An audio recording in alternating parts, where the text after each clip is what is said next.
আসসালামু আলাইকুম বন্ধুরা, আপনাদেরকে বিনামূল্যে পরামর্শ দেওয়ার জন্যই আমাদের এই ছোট আয়োজন। আপনারা যারা চ্যানেলটি সাবস্ক্রাইব করেননি, চ্যানেলটি সাবস্ক্রাইব করুন, পাশে থাকা বেল আইকনটি অ্যাক্টিভ করে নিন। আমরা আপনার যাবতীয় সমস্যার সমাধান নিয়ে হাজির হব ইনশাআল্লাহ।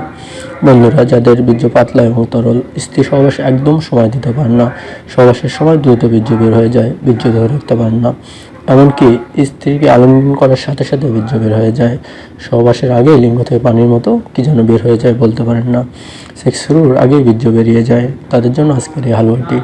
আপনি যদি আমার বলে দেওয়া নিয়মে হালুয়াটি প্রস্তুত করেন এবং সেবন করেন, তবে আমি গ্যারান্টি দিচ্ছি আল্লাহর রহমতে আপনি খুব দ্রুত সুস্থ হয়ে যাবেন ইনশাল্লাহ।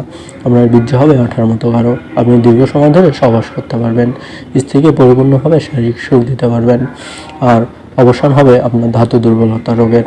আপনি নিজেকে শক্তিশালী পুরুষ হিসেবে পরিচয় দিতে পারবেন আপনার স্ত্রীর কাছে। তার আগে চ্যানেলটি সাবস্ক্রাইব করুন, পাশে থাকা বেল আইকনটি অ্যাক্টিভ করে নিন। বন্ধুরা, আজ আমি আপনাদেরকে যে হালুয়াটি বানানো শেখাবো, সেটি বানাতে আমাদের যে উপাদানগুলো লাগবে সেগুলো হচ্ছে এলাচি, সাদা মশলা, পদ্ম ফুলের বিচি, সমানন্দার শোক, একটি গাছের নাম, বকুল গাছের ছাল, সাম্বাল গাছের আঠা, আঠমন গাছের বীজ, মটরশুঁটি, দারুচিনি, ময়দা লাঠি গাছের শিকড়, শিমুল গাছের আঠা, বাবলা গাছের পাতা আর চিনি। উপাদানগুলো সবগুলো আপনি আপনার আশেপাশে যে কোনো বাণিজ্য দোকানে পাবেন। কথায় আছে, কষ্ট না করলে কেষ্ট মেলে না।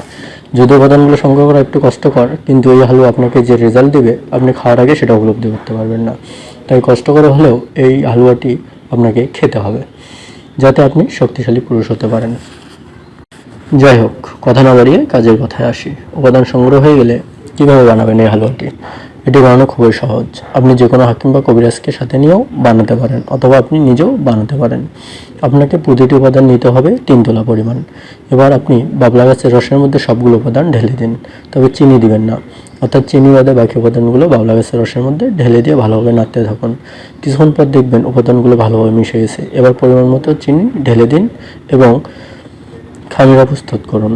খামিরা কি বন্ধুরা? খামিরা হচ্ছে খুরমা, অর্থাৎ খুরমা যেরকম হয় দলা দলা দলা দলা করে আর কি। এবার প্রস্তুতকৃত খামিরা আপনাকে একটি কাঁচের পাত্রে সংরক্ষণ করতে হবে। আপনি এই খামিরা খাবেন কীভাবে?